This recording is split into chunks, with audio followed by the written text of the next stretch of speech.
Well, I had surgery in Mayo Clinic 2 years ago this month for a very rare cancer of the appendix. I went over there in the middle of the night, and a surgeon was available to, well, they had to do an assessment process. They're famous for their team assessment process, and it was in the appendix, but since the appendix settled down and didn't burst, they had the time to do the assessment. But there was a surgeon standing by in case I had to have immediate surgery in the middle of the night, coming from the Luther ER. So I did have a surgery over there. It was for the appendix cancer, and they were able to get the appendix before it burst, and it wasn't in the lymph glands, but it had already spread to the vaginal cuff, and so it was considered a metastatic stage 4, grade 3 when it was found. And it is a very rare cancer, and it's a rare presentation of a metastatic site. So I had the surgery there. They said it ended up better than textbook, so that was good. But because cancer is a sneaky foe, I had 12 rounds of chemotherapy here at Luther Middlefort with some consultative guidance from Dr. Axel Grothe in oncology over there at Mayo.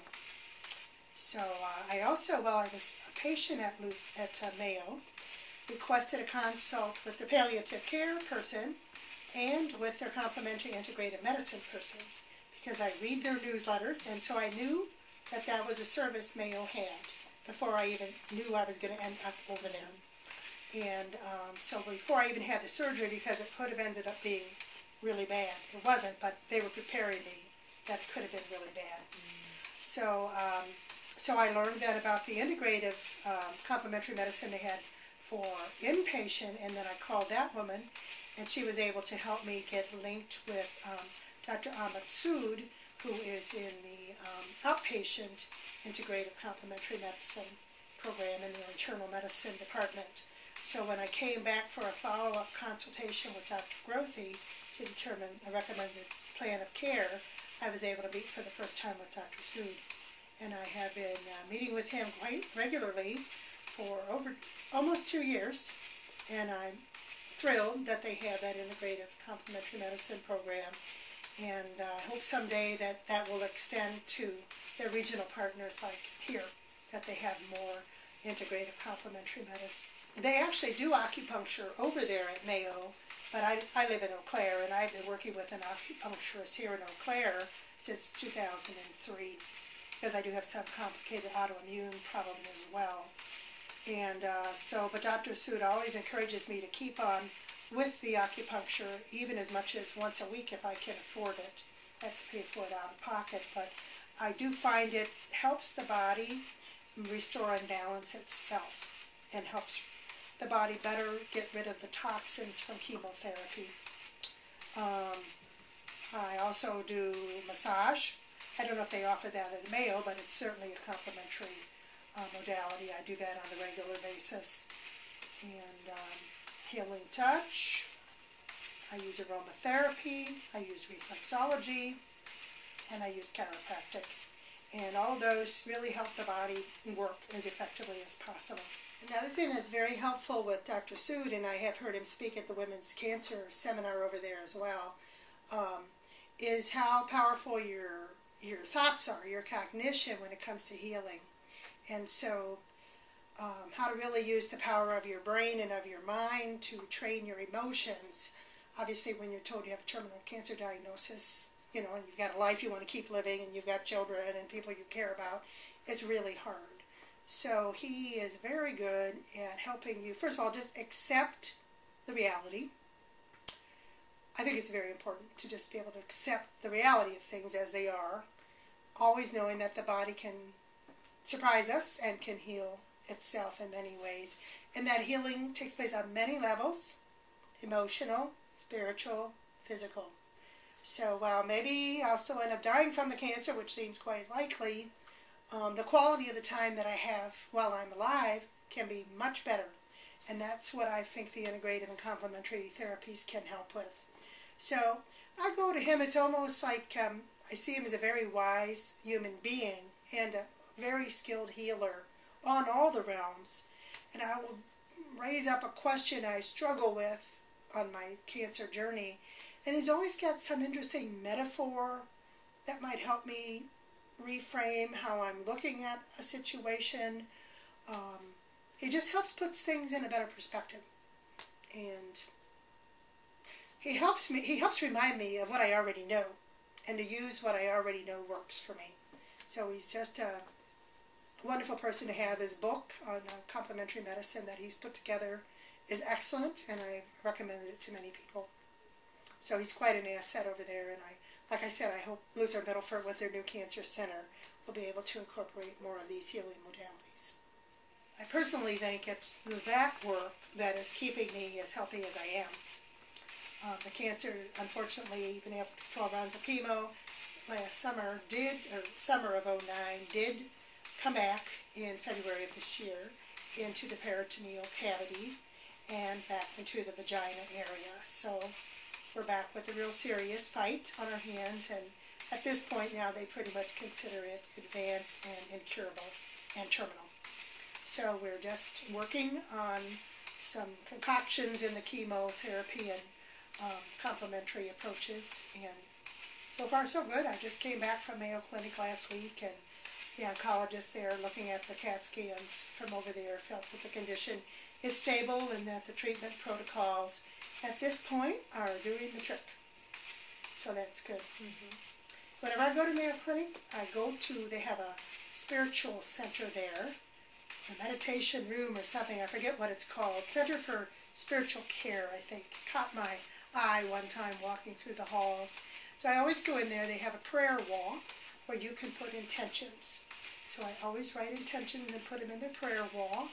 And they have an inside labyrinth, and I always walk that before my oncology appointments, and I pray for guidance, and I pray that I'll be able to accept whatever I learn, and that I'll be able to clearly ask the questions on my mind. And it always seems to help. I think it's fantastic they have that room. And then I always go to the cancer library over there. It's a very helpful place. The navigators that work with you there to research your information are excellent. And they know, as soon as I come in, they say, okay, let's see if there's any more appendix cancer information for you, because it's so rare. But they always find something for me, and they help me figure out how to search things on the computer.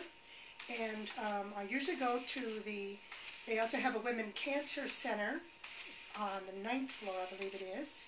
And because it wasn't a vaginal cuff, and also because my sister died of ovarian cancer, and I had cervical cancer once, I usually go up there, and so the sister had cervical cancer once. I usually go up there and just look at their resources up there. And the staff and volunteers up there are also just great.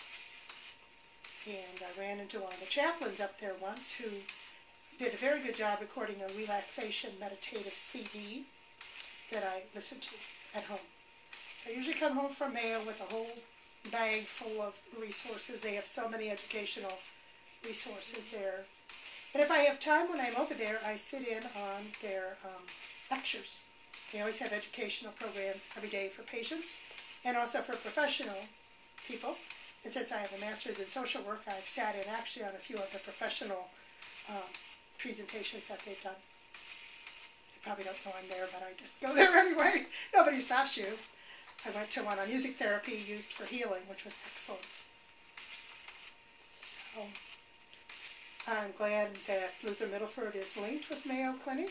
I think that's great. And I appreciate the focus on quality that both institutions have.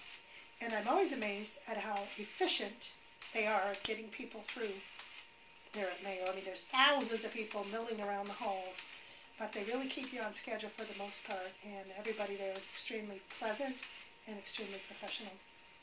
When I saw Dr. Sood, he's always telling me you should write something for patients. And I said to him this last time, well, that just sounds so final to write something. He said, well, don't let your perfectionism keep you from doing something that will be good enough.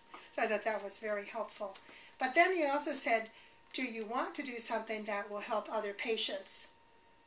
He says, I have many people that come in here who are truly suffering. Do you want to do something that might help them?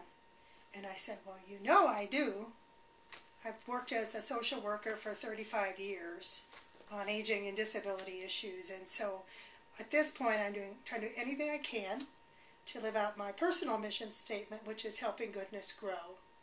And we don't always choose where we end up in our lives, but we certainly can choose how we approach what we do with what we've got to work with.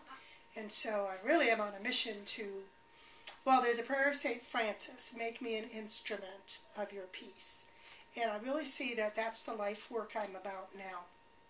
So, so I write, I give speeches, I nurture my family and friendships, particularly time with my daughters. Try to create quality time. I'm very intentional about how I use my time every single day. I take nothing for granted. And the other great thing Dr. Sood has helped me really do, because I have an overactive mind, is to focus in the here and now, particularly through careful observation of the natural world. The first time I saw him, he had me look at a picture of a daisy. And I was supposed to tell him what I saw, so I immediately said, well, I'm probably thinking of the girl who's picking the daisy, who probably is hoping to find love, and so she's going to pull the daisy petals. And I was going on and on and on, and he said, no, look at the daisy. Fully see the essence of the daisy. And he also said, the very first time I saw him, first of all, he said, I can see you are suffering. And I so appreciated that he acknowledged that I was suffering. I had a lot of hard things happen, including a divorce I didn't want, and a job I lost, a career I lost with this cancer diagnosis. So just that he would even talk in that realm just made me feel so much better. But he said he started to write on a piece of paper. He said, this is what's most important. And he just wrote, don't. And I said, postpone joy. Mm-hmm. And that's literally what he was writing. So we were like, we've always been on the same wavelength. So I've been on a mission of joy. And I just keep at it. And I have my Future Amazing Life Adventures list. And I started that at Mayo Clinic before the surgery, actually, because I knew it could be bad, and I was just going to suck the marrow out of whatever life I had left. So I keep checking away on my list, and I have many more things that I add to the list. So, so that's me. Well, on the list as a mother were things like hoping to see my daughters both settled into careers. One is only 20 and one is 24. One's still in college. Hoping to meet the people they fall in love with. Hoping to live long enough to meet them. And in the big picture, if I could really stretch this out and really beat the heck out of this cancer, I would live till they have been maybe married, if they're ever going to get married, if that's their choice, and see grandchildren or significant children in their lives so that I could have a chance to have a bit of a grandmother role. I mean, I stretched way out for that, since they don't even have boyfriends to my knowledge, but if I could choose what I would want to do, that'd be really great. I am going to write letters to leave behind in case I don't make it. So the personal things were on the list. My mom was just diagnosed with Alzheimer's disease in southern Ohio. My twin sisters got heart failure going on. I always thought I would be the one to leave Wisconsin somehow from some blocks of time and help them. In fact, that was my very first response when the doctor called me and said I had cancer. I thought, but wait a minute, I'm the one. I'm the family social worker.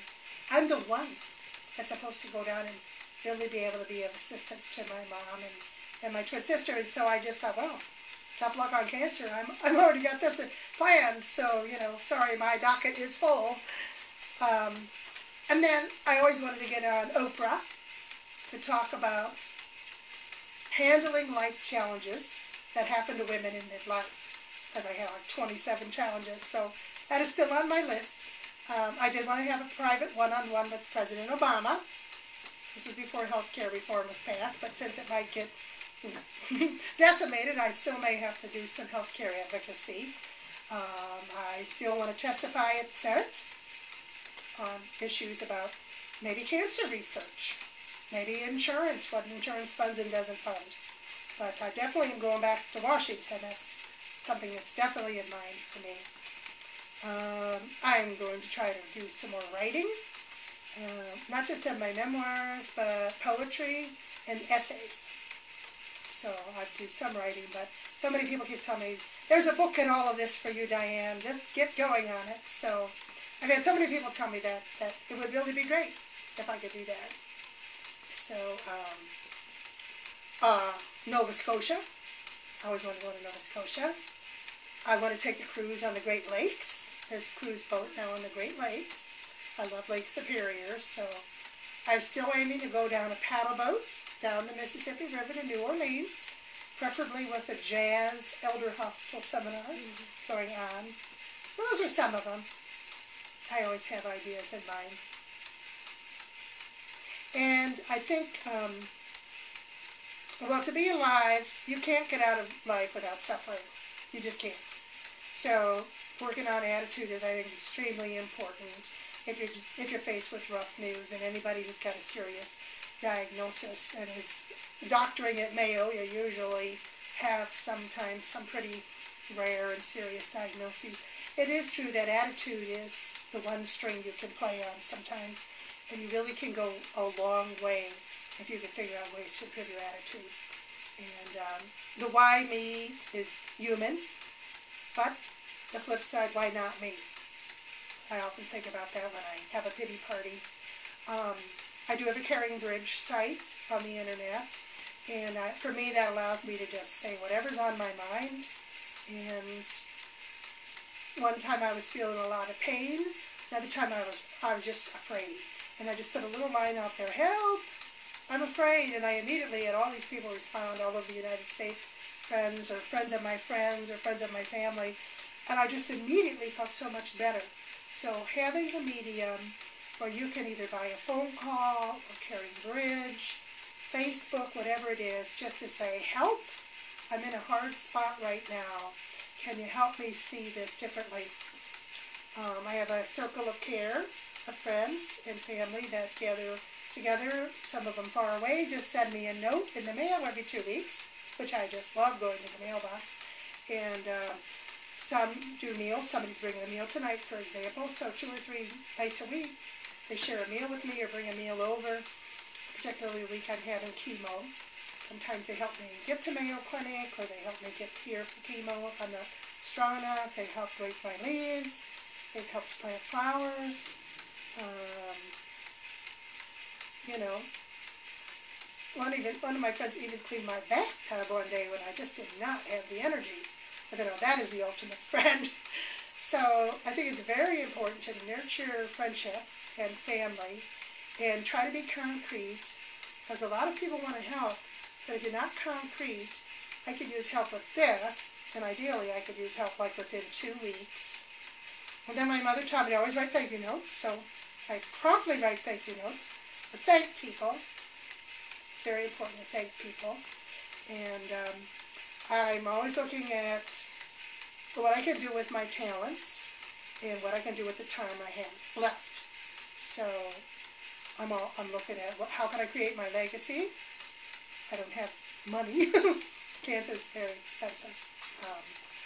But I have talent, and I have my words, and I have my voice. So anything I can do that will help make a difference down the line, I'm willing to do it. If there was a clinical trial I could be in, I would. But because this is such a rare cancer, they said there's really no clinical trial I can do. So I have an autoimmune condition, Sjogren's syndrome, and I have been in 4 different national genetic studies of that in Washington, D.C., at the National Institute of Health in California, Minneapolis. So I am donating my body to Mayo, if they'll take it, for medical research. If they won't take the whole body, I'm going to talk to their brain center. Now that my mom has Alzheimer's, maybe they'll just harvest my brain.